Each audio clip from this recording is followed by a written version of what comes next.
It's my pleasure to introduce Emmy Simmons, who's going to introduce our opening speaker. I first met Emmy Simmons when I first came to Washington a long time ago and interviewed with her. And since then, she and I have served on the SID Washington board for several years and has been a great collaborator in helping to put together the SID World Congress. Emmy is the architect behind much of the program and has been was the visionary that helped us shape the World Congress, and so we're very, very grateful to Emmy Simmons. She serves on a number of boards, including the Partnership to Cut Hunger in Africa.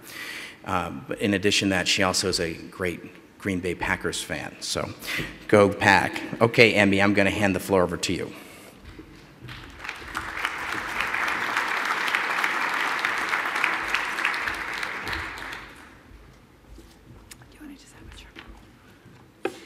Thanks, Dan. Yes, I do cheer for the Packers, and I'm so delighted that the labor negotiations between the Packers and the NFL have been resolved. I have a fabulous fall to look forward to. We also have a fabulous speaker to look forward to in this opening session. Gayle Smith is well known to many of you. But let me just do a short introduction to remind those of you who don't know her as well, sort of what she's about and what she's thinking about. I anticipate her contributions to a highly effective and successful SID World Congress will be telling. Many of you from the Washington chapter will remember the spirited discussion that Gayle and Governor Tom Ridge led at the 2008 SID Washington Conference, which was held just before the 2008 presidential elections. Gayle and Governor Ridge disagreed on some issues, agreed on others, but in general helped us to think about the likely priority that the candidates would give to international development in their administrations. They also, I think, were very honest and straightforward in sharing their own views on some of the specifics that the candidates were bringing to the table. Gayle also brought a great deal of her own development-related experience to the debate, building on her involvement with USAID, with the Clinton White House, the Center for American Progress, the Enough Project, the HELP Commission, and the Modernizing Foreign Assistance Network. She predicted, if I remember correctly, that an Obama presidency would take the development challenge seriously, because support for development is simply the right thing to do. In her current position as the Special Assistant to the President and as the Senior Director of the National Security Council, where she is responsible for global development, democracy, stabilization, and humanitarian assistance issues, she has made good on her prediction that the Obama presidency would take the development challenge seriously, because it's the right thing to do. Just about this time last year, the President put the finishing touches on the first ever presidential policy directive on global development. This policy is focused on sustainable development outcomes, touching directly on the theme of this Congress, a world moving toward a sustainable future, and emphasizes the process of working together to achieve development goals. Gayle is clearly committed to bringing this policy to life with the Partnership for Growth, just one of the innovative initiatives that she leads in support from her position at the White House. Some of you visiting from Africa may be more familiar with Gayle's work as a journalist in the region. For almost 20 years, she lived in the area and wrote about issues of war, peace, hunger, and economic and political development. And even through this professional work, facilitated development efforts. Her insight into the politics and economics of the Horn of Africa was critical to the development work that I and others in USAID did in that region in the early 90s after the fall of the Derg regime in Ethiopia and the birth of the new nation of Eritrea. So with these brief words of introduction, I'm sure you'll join me in welcoming Gayle Smith to the podium. Gayle, we invite you to stimulate our thinking about development issues, share your ideas and experiences with us, and really help us as participants in this Congress to begin to build momentum for greater action toward the common challenge that brought us all together here, a world moving toward a sustainable future. With that, welcome.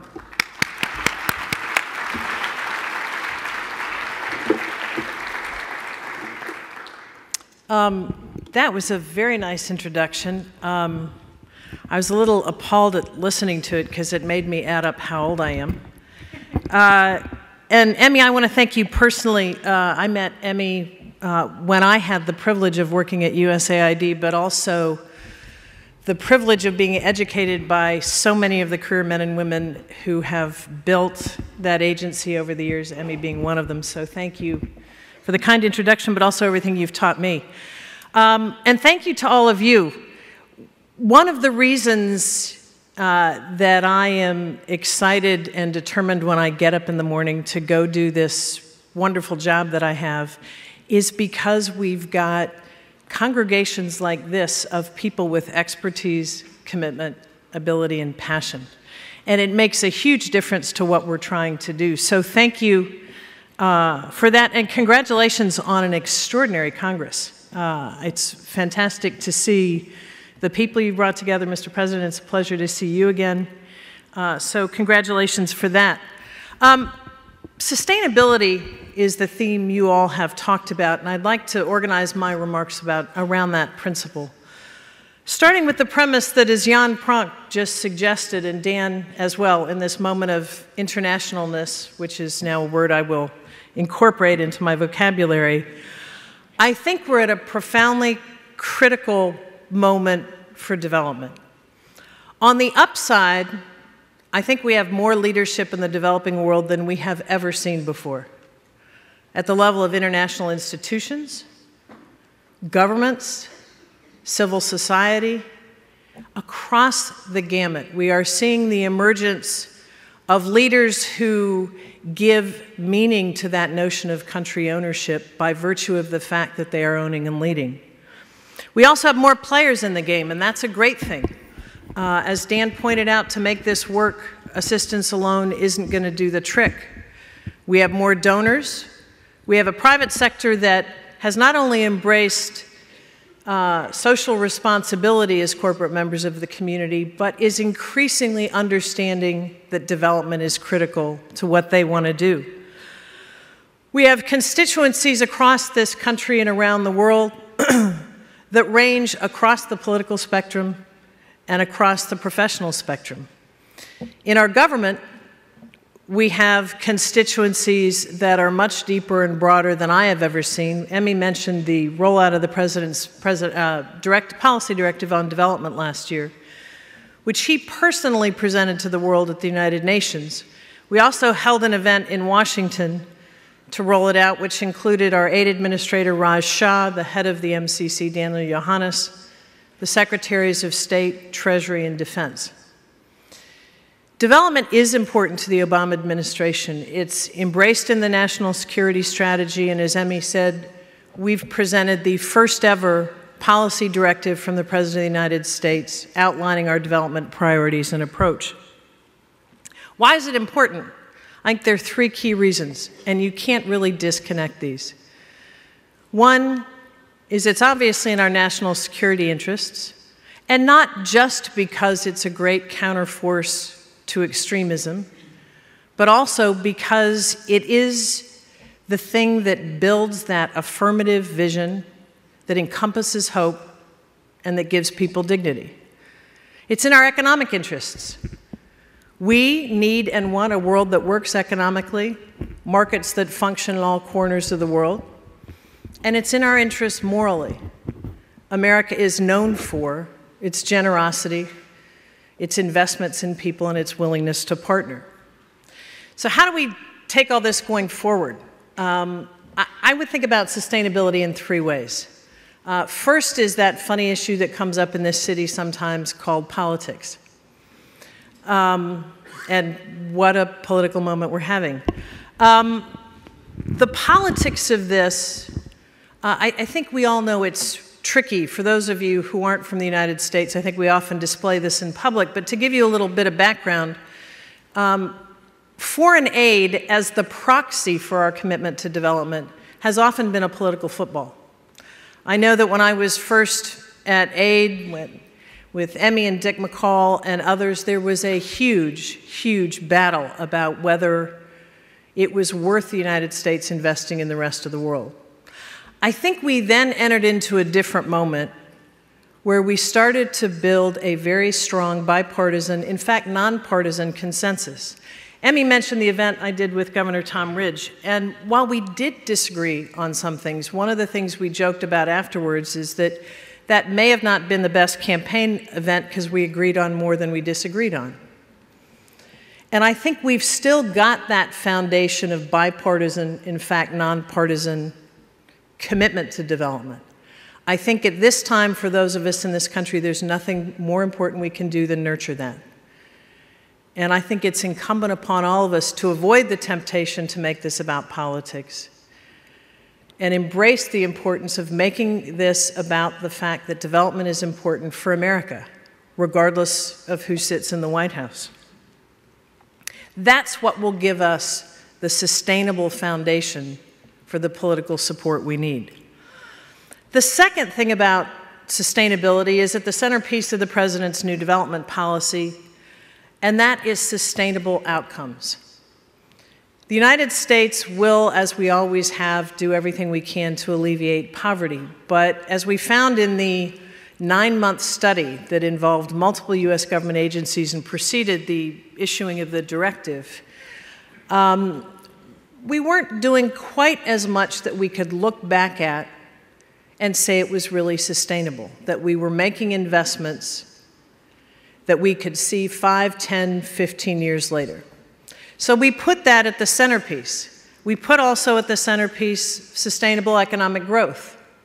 We put at the centerpiece that part of our mission has to be to marry our foreign assistance to a push to drive more private capital into development and work with countries to mobilize the domestic resources they need. Emmy mentioned the Partnership for Growth, which is it is not an initiative, it is not a budget account. It is, and I thank you for using the word innovative, I really think it is. It's a way that we are trying to bring all these tools together and see if we can really do this sustainability piece. We've identified 4 countries where, and a colleague of mine in the interagency jokes, it's really revolutionary. We based our decisions on facts. We did a qualitative and quantitative analysis of whether these countries were well positioned to achieve sustainable growth. We have worked with those 4 governments jointly to diagnose the binding constraints to growth. We have involved every government agency that has a tool to bring to the table. And we are now in the process of developing action plans that are organized around 2 things. What do they need to do and what do we need to do? What are the policy changes that are needed? And how do we invest in that change? By, again, using our assistance, helping mobilize domestic resources, and bringing more private sector capital to the table. We'll see. I can tell you what's different about it so far. First, the cooperation among U.S. government agencies in this, and quite frankly, I will say across the board in implementing this new policy, has been extraordinary. Second, the dialogue between the United States and these 4 governments is not a dialogue between donors and beneficiaries. It's a dialogue between partners who are committed to a common goal. And third, we're finding that there's a lot more that we can bring to the table when we marry all these tools together. Third piece of sustainability has to do with how we do business. If we want to do as much as we can on the development front, we need to do things differently. And there's several elements of that that I just want to mention to you all today. One, and a very important one, is strengthening our U.S. Agency for International Development.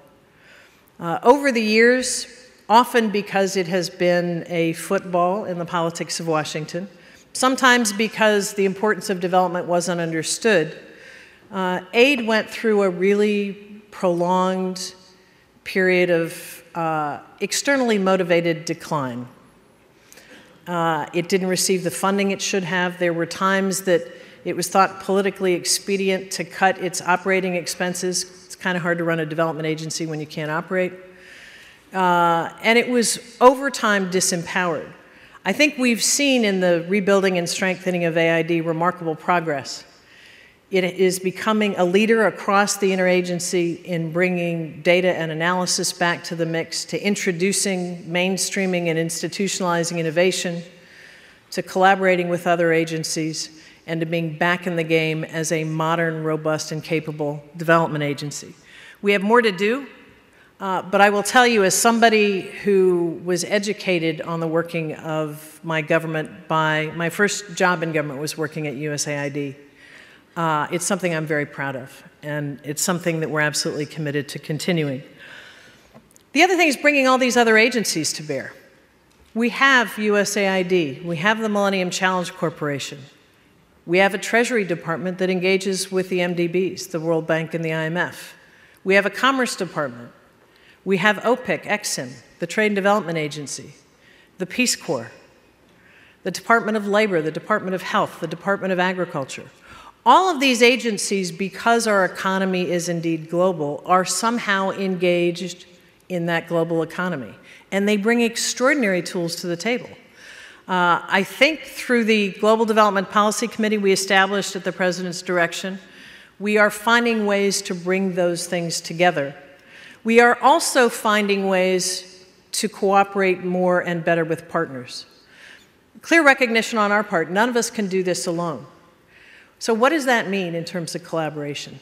It means not just coordinating with other donors, but sitting down with other donors at the outset to say, how do we approach problem X or Y together?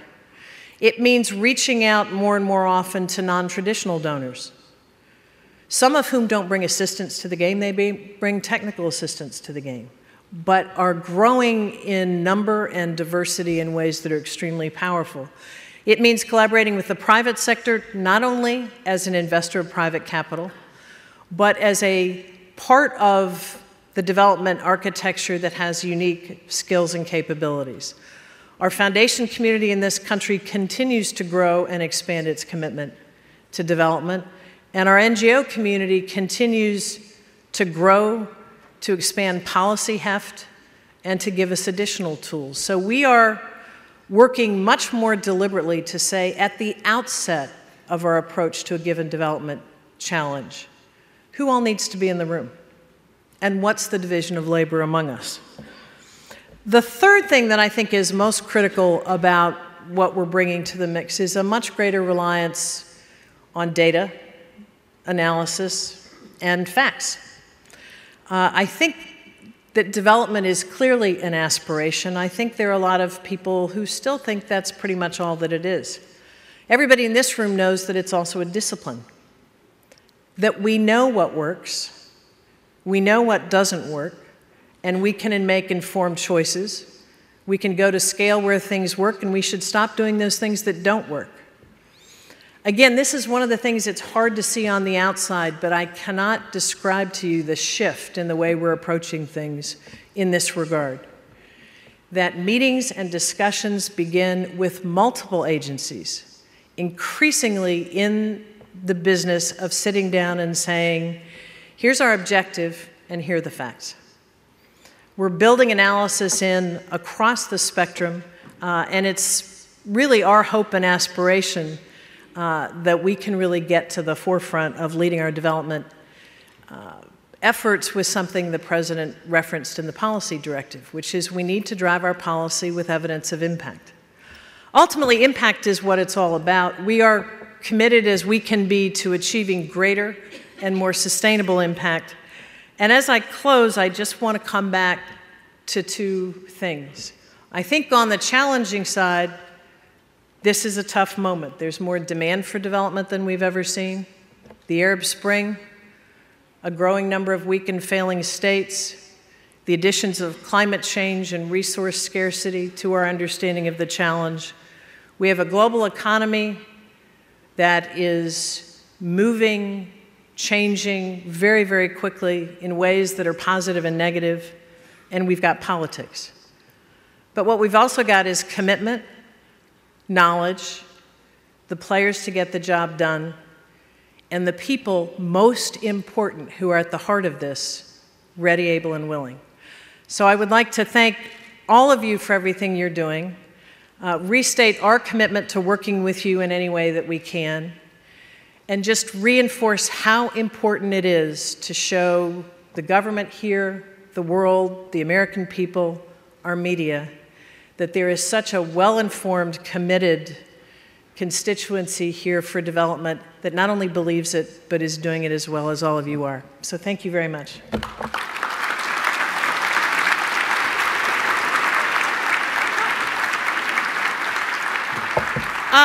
I can take a couple of questions since the time's limited. I'll only take easy, nice ones.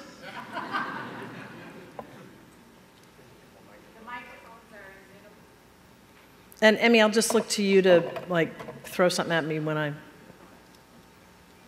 need to stop. My name is Tierno Khan from Senegal. Oh my goodness. Yes, you are in trouble. Gayle, I did not see you for the last 25 years. And, but you're looking good.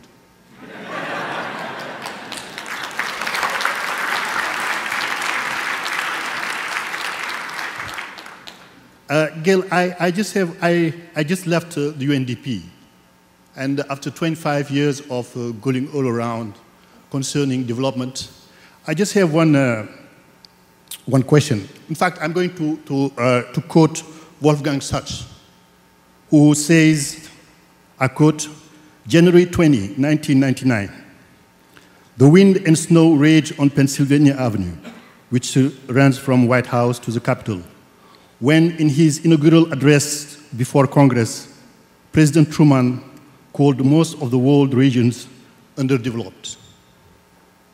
Thus was born the concept suddenly hinged, since never questioned, that engulfs the infinite diversity of lifestyle of the southern hemisphere into a single category, underdeveloped.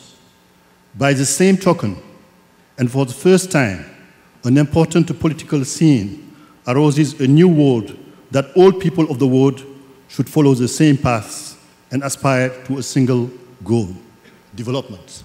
So what do you think about that? First of all, it's lovely to see you. I met Tierno some years ago when I was with the Development Gap, and it's great to see you and great to see that you're still doing what you're doing. And look, what we're looking at is a common enterprise. And I think that while we talk about, and it is all true, it's important to our national security, to our economy, to our interests in terms of who we are. There's something at the centerpiece of development which is about dignity. And it's the dignity of the individual, the community, the country, of governments, and of the world. You know, President Obama, when he rolled out the policy, said, in terms of his desire that at some point in the future, when you peeled back the piece of paper and looked at who the real development leaders were among the poorest parts of the world, it wouldn't say that they were 60% dependent on assistance. It would show that their economies were working, because he said, no head of state wants to walk up to another head of state and ask for money. And so I think the words that you read are still true today. I think that what's different is this notion of developed and developing is changing and changing rapidly. I think the gulf is not as wide. I think the vibrancy that we're seeing in development, even in parts of the world where, if you look just at growth statistics, you would say are underdeveloped, is such that I don't think that wide distinction works anymore. But as I say, at the heart of it, I think a lot of those words are still true. And thank God you're still at it. I saw in the program there are a couple other people here I haven't seen in 20 years, so I do kind of feel like this is a reunion. But please don't say anything about what happened 20 years ago. Yeah. Good morning. I'd be interested to hear about your thoughts on the development of Afghanistan, particularly with the prime objective of stability and growth. Wow. You know, I think you can look at Afghanistan in the lens of Afghanistan itself and the policy and the war there, but I think also take a step back and think about Afghanistan in the context of what we know about development. It's a country that, on the one hand, has enormous development potential, but faces enormous constraints in terms of capacity, in terms of the conflict, and so on and so forth. I think the key to development in Afghanistan is two things. One is to take a lesson that I think this community has learned, and I think those beyond this community are learning. Development is a very, very, very long-term proposition. And that in Afghanistan, we aspire to progress, the people of Afghanistan aspire to progress. It is going to be a step-by-step incremental process. The second is what can be achieved is informed in part by the context. So that in a country where you have peace, where you have strong institutions, where you have a public and a government that are mobilized and engaged on the issues of development, you can make more progress more quickly than a country like Afghanistan where you've got the constraints that exist.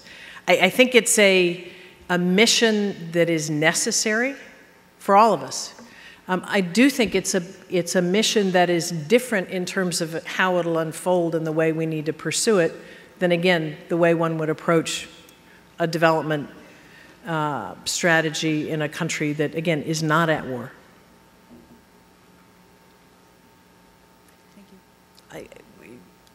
I mean, oh, okay, she's looking unsatisfied. I want to satisfy, but I'm not sure if I didn't grasp exactly what you were asking. We can follow up.